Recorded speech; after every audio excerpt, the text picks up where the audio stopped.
And welcome to the podcast. My name is Clayton Fawcett. I'm joined by Merch. How you doing, Merch? What's going on? Nelson, how are you doing? A pleasure, sir. A pleasure. And then we've got special guest here, Cole Zwicker. How are you doing, Cole? I'm doing good, man. It's a stretch run here, so it's good to be on with you guys and happy to talk Lakers. Yeah. Oh my word! I just pulled a merge.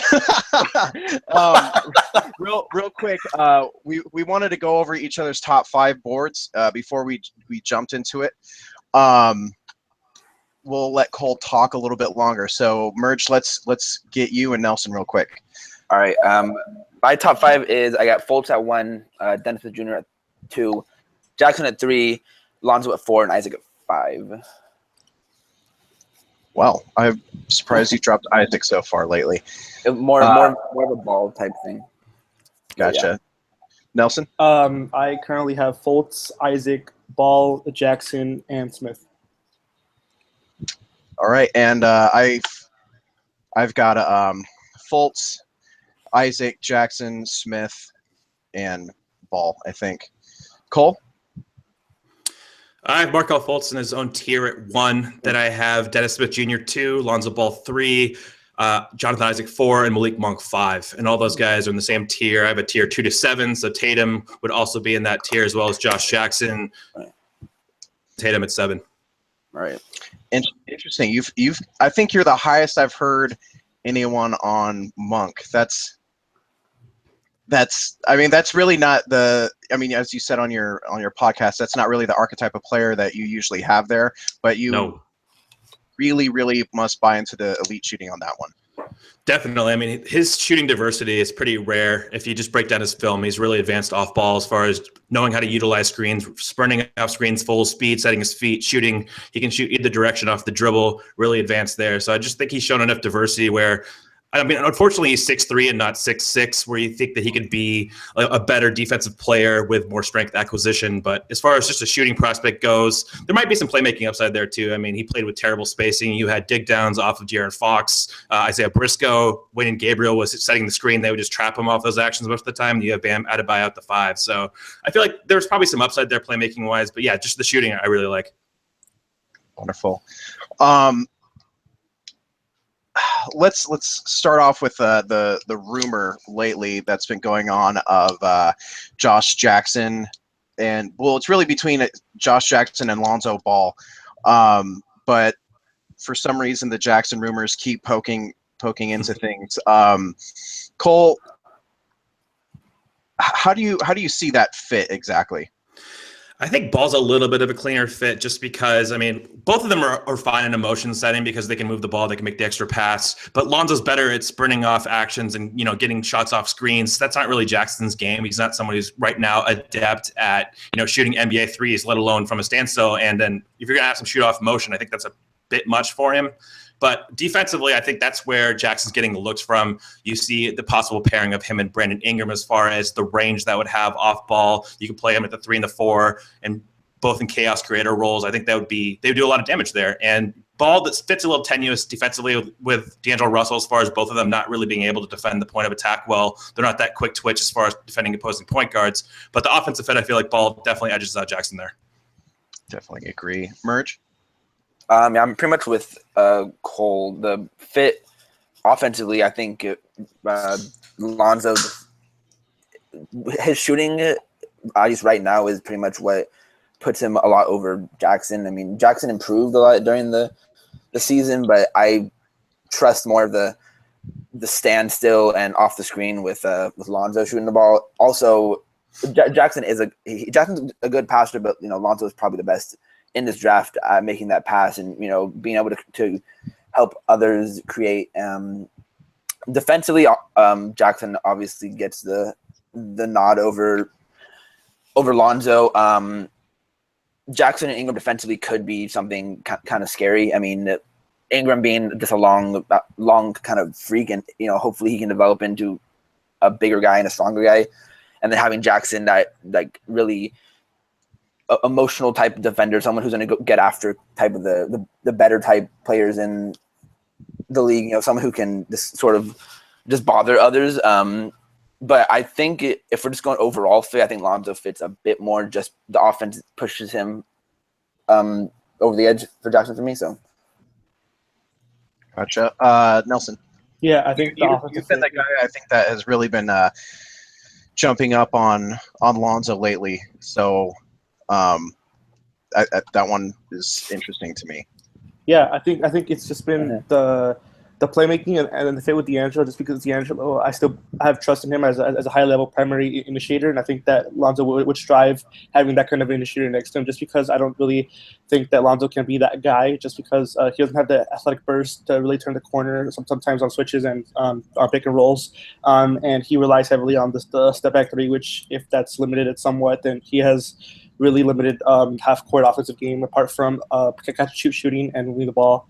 But yeah, I love the fit with D'Angelo. I think that D'Angelo and him can play off each other really well. I think that Lonzo is one of the best cutters that I've seen in a while, and I haven't really been covering the draft that long, but I think that he's definitely been one of the best that I've seen. So I just think that in Luke's motion offense and Ball's ability, high level, high ceiling to play off ball, I think it's just a great pairing with D'Angelo. I think that D'Angelo would definitely benefit by having the primary initiator like D'Angelo. So I think that's a better fit. And even though Jackson Ingram would be a terrifying combination on the defensive end, I think the offensive questions there scare me a bit more than the defensive questions scare me with Lonzo, just because Lonzo can be a really good off-ball defender, and I think that D'Angelo is probably a little bit better at the point of attack. Neither are going to be awesome or spectacular, but I think that if you place the proper bigs around them, then they can both really strive. Yeah, I agree pretty much with what everyone said. Cole, how much does Josh Jackson's shot worry you? At the beginning of the year, I think he shot something like 25% from three, and then all of a sudden he started taking more and making more. I think I saw a stat somewhere. Someone said he was up to like 45% or even better after 52 attempts later on in the year.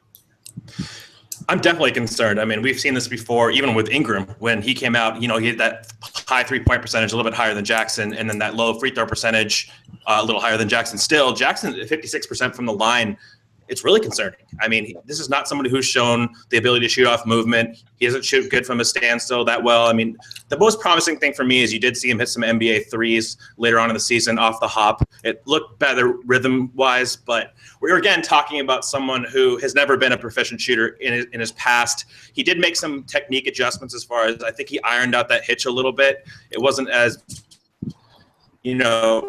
in the year. So there were some positives there, but I still am really concerned, and I don't have a lot of confidence in it. Like historically, just from a statistical perspective, it just doesn't bode well. I mean, maybe he gets to league average eventually, but you're not looking at someone who is going to draw any kind of gravity off ball. And when you're already dealing with Ingram, who's a dicey shooter, I mean, hopefully he'll get better. I think he probably will.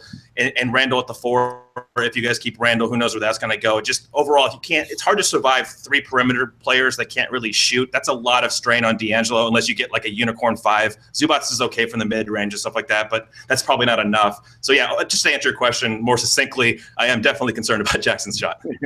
Yeah. Okay.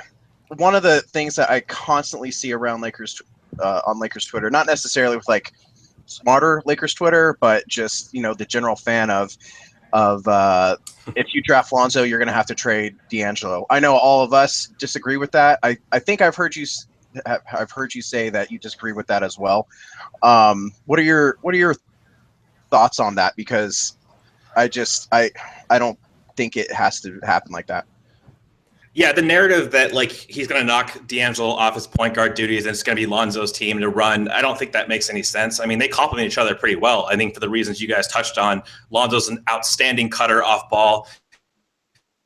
If you have him as a secondary facilitator, I mean, you guys have been dealing with Jordan Clarkson, who like isn't a high-level passer. He'll catch the ball and he doesn't have any vision. Like Lonzo has that. I mean, he can move the ball. He'll keep the defense moving. He's not the pick-and-roll player that D'Angelo is. D'Angelo's much more proficient off the bounce as a pick-and-roll guy. He's got a better handle. So I actually really do think they complement each other well. The only issue, of course, is neither of them are really high-level dribble drivers. So neither of them put pressure on the rim. That's why I think you see the De'Aaron Fox narrative get built in, because he's someone who got to the rim at an elite fashion. I mean, if they pick Fox, I'd be like, holy, that'd be pretty. You can go ahead. You can go ahead and say it. I would have no words for it.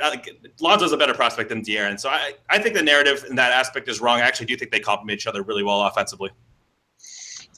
Nelson, do you agree with Cole? Yeah, I definitely agree with Cole. I think that if you trade D'Angelo, then you're putting a lot of burden on Lonzo becoming a primary initiator, and I think that I said it pretty clearly, especially early on, that I just don't view him having that kind of ceiling. I think I view him as that elite level secondary ball handler, but not an elite level primary ball handler. And I think that it's just he doesn't have the ability to, like Cole said, put pressure on the rim. And I think that already hinders his ability to really initiate an offense properly. He certainly does make his teammates better, and he keeps the ball moving, and does all these things. But that's kind of more of a supporting cast role, and you still need that primary initiating guy. And I think that D'Angelo, even more so than Ingram, has the ability to be a legit number one option that can take a lot of the scoring burden off Lonzo, so that way he's able to cut off of screens and really use all of the off-ball techniques that he's really mastered at UCLA. Merge? Yeah, I think along with Lonzo being a really good cutter, people forget that I think D'Angelo is actually a pretty good cutter as well, and having someone like Lonzo alongside him could finally unlock that potential he has as a off-ball cutter. I mean, I've seen multiple times during the season where Jordan Clarkson had the ball and D'Angelo was trying to cut back door, and he would completely miss him. And having someone like Lonzo who has like this really stellar vision is just going to help out D'Angelo so much offensively, and D'Angelo is going to ball as well. I mean, I don't think Ball is going to be a guy who's going to get a lot of points off just him creating by himself, and he's not going to be a guy that's who's going to ISO and just have a shot like D'Angelo does. So having D'Angelo handle the ball and having someone like Ball cut and having D'Angelo's vision is just going to really complement each other offensively. Defensively, a different story, obviously, but offensively, I think it can be a really exciting fit. Yeah. What do you, Merch? Let's go back around.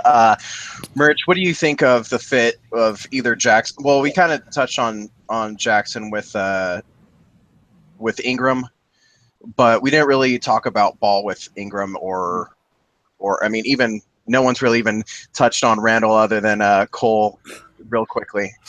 Yeah.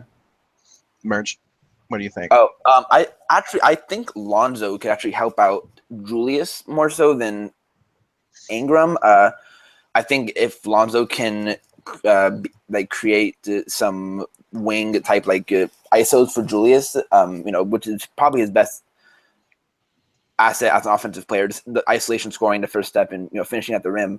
If he can get Julius one or two more of those attempts a game, I think it'll go a long way. I also think that with Ingram, he can really just cut really well. He's also a pretty decent cutter as well, Ingram, and just having Lonzo finding him more can just really unlock his offensive game and really just take him to the next step as at least a finisher. If he gets his jumper down, then that's a whole that just takes him to another level, obviously. So, Nelson? Yeah, I think Ball's fit with Randall is pretty good. I think that he create some pick and pop options for Randall, and I think that Randall, if he really has improved the shot, then I think that it'll really show out next year. And I think that having that kind of threat with Lonzo is pretty key, because we saw what he could do with TJ Leaf, how he got him some really good looks, and how he would really when he could get into the paint, he really drew the defenders and really kicked it out to the bigs, and they were really able to take advantage of those good mid-range looks. So that's why I think that it's really important that Randall gets that mid-range shot, not necessarily the 3-point NBA range, but I think that mid-range shot would be key to be paired with Lonzo. And Ingram's also a really good cutter, and I think that Lonzo would really take advantage of Ingram's ability to slash. And yeah, I mean, I think that especially if Lonzo, if Ingram and Randall can really space the floor much better than they did last season, I think that really opened up the court, and really, I think that's where Lonzo can really help them improve, just because he'll really create those open 3-point shots and those open looks that weren't really there last year. So it takes the burden off them just creating in isolation in general. Nice. Cole, you kind of touched on it a little bit, but you want to expand on that a little bit more? I think it starts in transition. I mean, that's one thing we haven't addressed yet, and that's Lonzo's greatest skill is the fact that he gets guys the ball immediately on those outlet passes. You know, Randall's kind of adapted to being that guy who dribbles up and kind of finds bodies to screen on the move, and then will hand off to D'Angelo or something like that. But Lonzo's best gift is transition as far as locating teammates up there. And also just from a cutting standpoint, I'm glad you guys mentioned D'Angelo there because I think he's been really good. And also he's been a better spot-up shooter than he has a pull-up jump shooter, which was his best skill pretty much coming out of Ohio State, was the fact that he could hit that scheme-changing three. And that's an aspect of his game that has to improve. But with Ball, I mean, his best quality in the half court is he's going to make that extra pass. He's going to get guys the ball a half second before they're, or, you know, at all before Jordan Clarkson was giving it to him. So that's that on these cuts, on these extra ball movements, Ingram's going to have a little bit more time to shoot. Randall might have a little bit more space to dive to the basket because he gets the ball a half second early. So it's going to be those key adjustments in the half court. But yeah, overall in transition, I think that's where you're going to see a huge difference. Nice.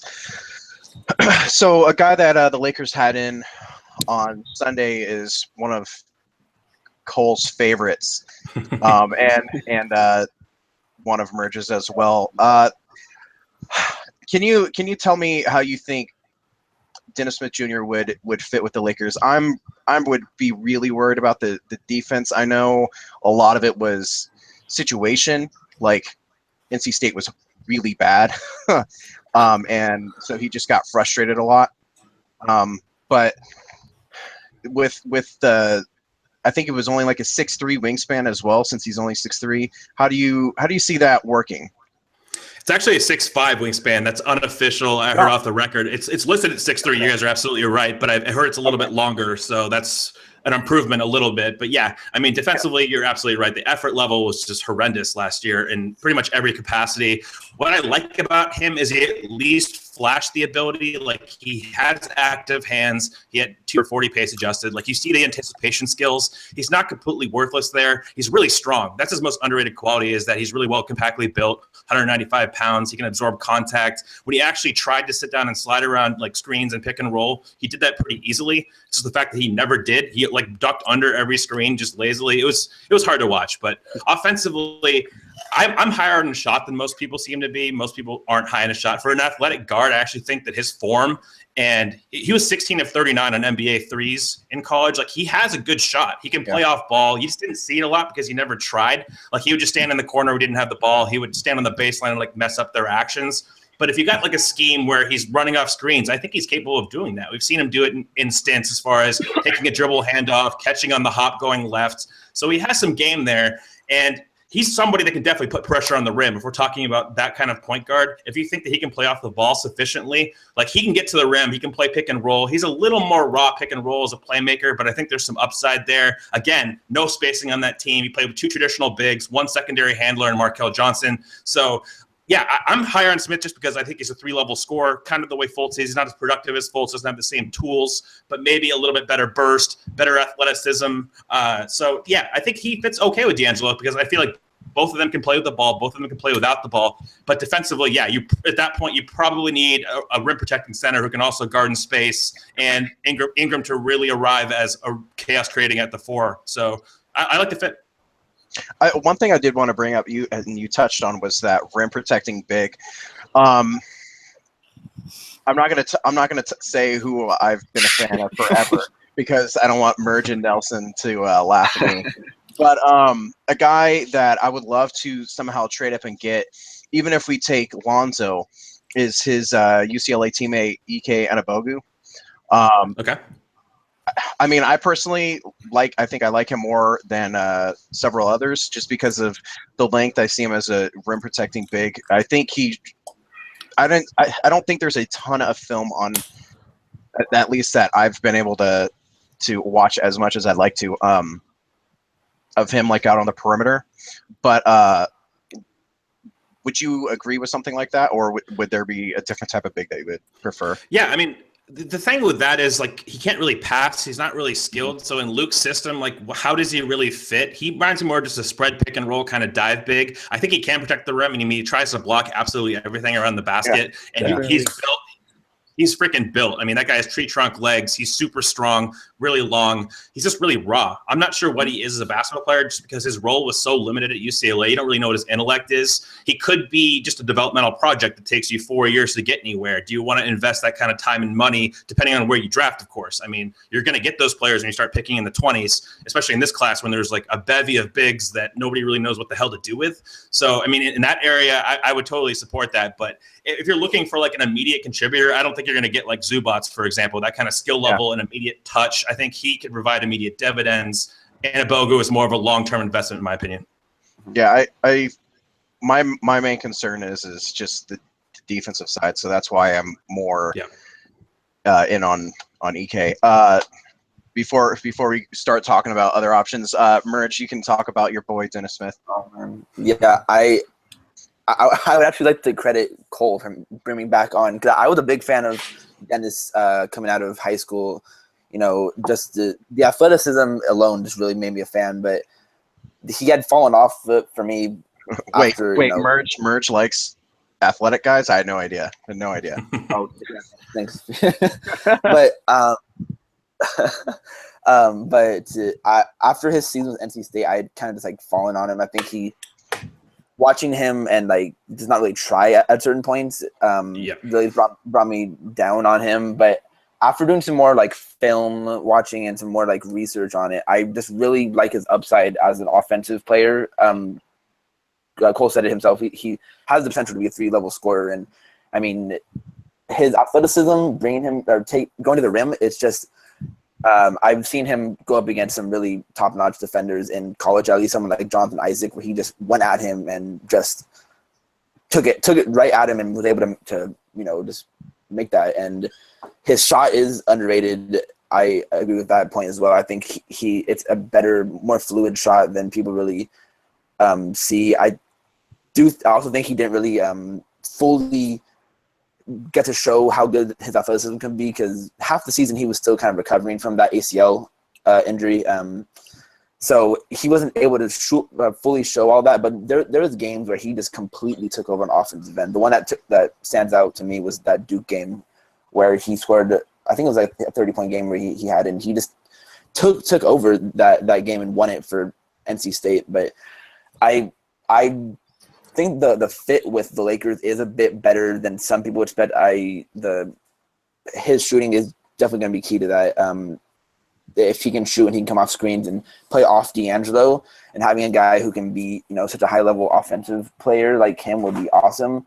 The defense does still kind of scare me, but I do think if he can try, which is kind of the case for a lot of guys, but if he could actually try and use his athleticism and stuff and his instincts, then I think he can become an average to slightly above average defender. And just having him offensively and how good he is offensively would just be great. I mean, I understand why people are lower on him. I think there's some people that have worries about his attitude, and I've heard, I think it was Mike Schmidt, say that he kind of seems like a good player on a bad team who puts up numbers. So I need to see him sort of improve on that end. He seems like in interviews and stuff like that, he seems like a good kid, but I just need to see on the court him just try to be a leader more. But yeah, I'm very high on Dennis. Yeah, definitely. I think the reason that I wouldn't be mad if we ended up drafting a guy like Dennis Smith would just definitely be the ceiling of being a primary initiator that kind of really makes it interesting and compelling, and I certainly wouldn't argue with the pick just because I think he has that kind of ceiling. I don't know how attainable it exactly is, but I think on the offensive end, he's going to be a monster. I think I have little concerns there. I think that he'll be an awesome pick-and-roll player. I think that he'll be able to space the floor. He'll be able to get to the rim. His pull-up jump shot was promising, and I think that he'll be able to score on all 3 levels. And his defense is going to be what really dictates if it becomes decent. With his athleticism and his ability to move, I think I expect it to improve. But I just don't know to what extent. And if it even becomes below average, you're still looking at potentially an all-star kind of caliber player who has that insane offensive ceiling and that not ideal defense, but the offense really just makes up for it in the end.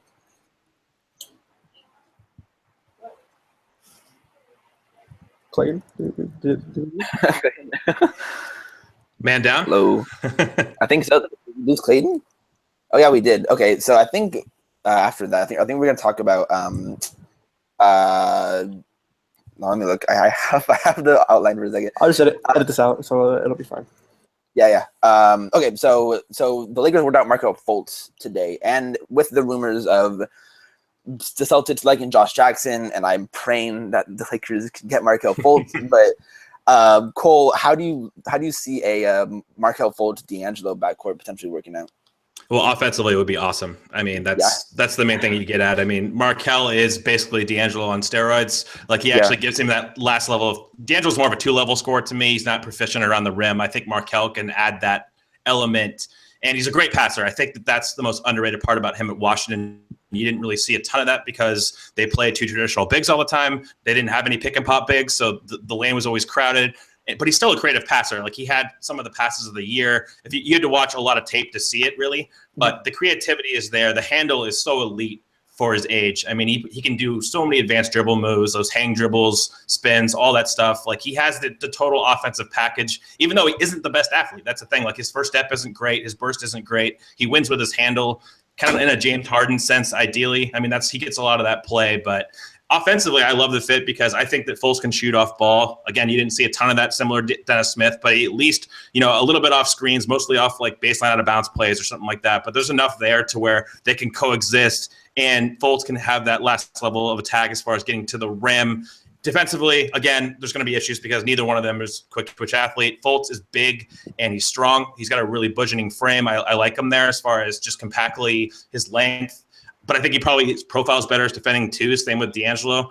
But if Luke wants to start switching everything, which is what he's reported to want to do as far as schematically, which plays into like Randall's hands, he's pretty good switching for a big.